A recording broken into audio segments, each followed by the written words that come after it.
Hello viewers, my name is Chase Clover, and this is my review about the April 16th, 2014 edition of USW Wednesday Night Intensity. Now this is 2 weeks until USW Call to Greatness 9. Now we start off the show with USW owner and investor Kyle Reese addressing Call to Greatness 9 and talking about next year's Call to Greatness 10. Now, USW Call to Greatness 9 will be held in the Verizon Coliseum on April 27, 2014, in Newark, New Jersey. It is yet unknown at this moment about Call to Greatness 10, on its location, where it's being held as the venue, and also what day it is.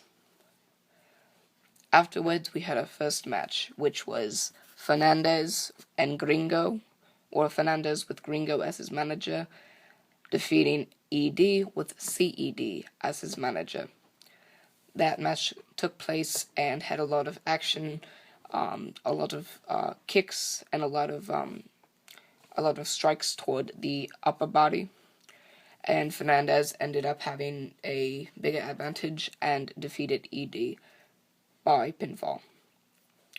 After that, DHIG and Rush were seen talking backstage and possibly contemplating a plan for the match that they may end up having at Call to Greatness 9, but it's still yet unknown and probably will be until USW Call to Greatness 9. After that, the second match of the night had Indigo Child defeating the Extreme Champion, Crimson Red, by submission. Indigo Child placed him in the Indigo Arrest, which was a new move he debuted, which was a full Nelson, also the twist version of a leg lock, and defeated him by submission. After that, we had our next match, which was the team of Ezra Hills and Benny Franklin defeating Switchblade and Blade.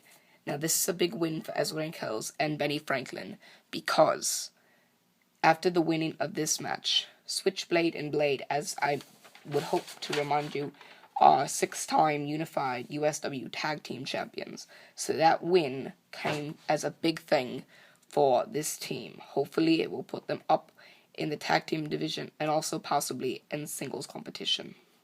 After that, we had a USW Call to Greatness 9 promo. Then we had our fourth match, which was Corner defeating Tall Man Chris Ross by pinfall. Corner won after he hit the corner's edge and pinned Chris Ross.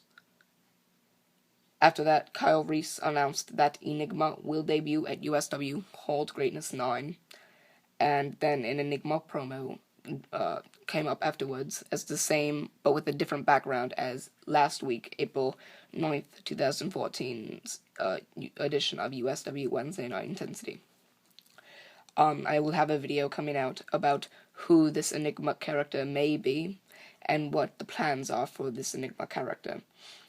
And also, the Enigma was announced earlier in the week that he would debut at USW Call to Greatness 9 on the organization's website at www.uswwrestling.webs.com.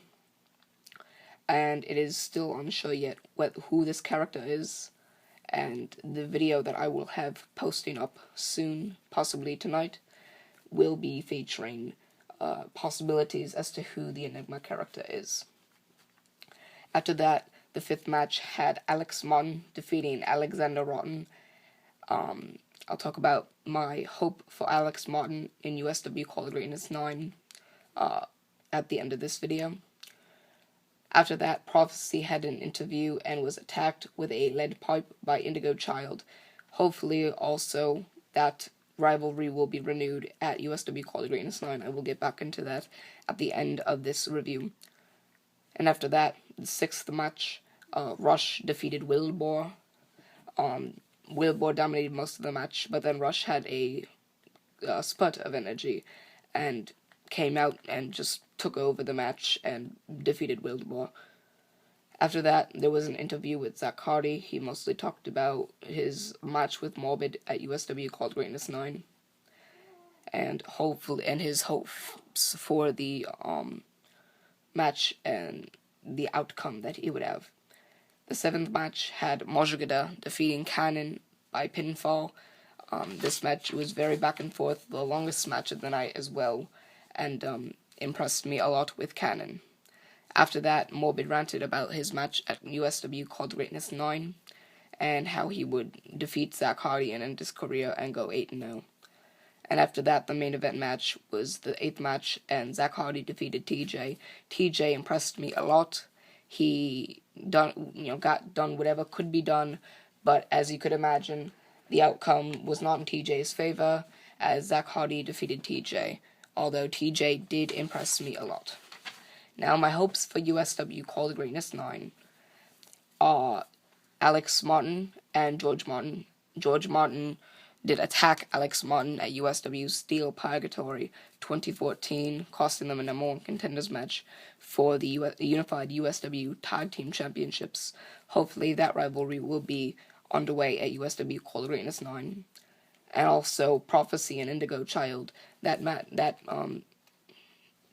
rivalry has had a brief intermission, and at the current moment it is still undecided whether Prophecy would face Indigo Child, because he is in that Blue Belt Championship tournament, and if he were to win, he would face off for the Blue Belt Championship at USW called Greatness 9.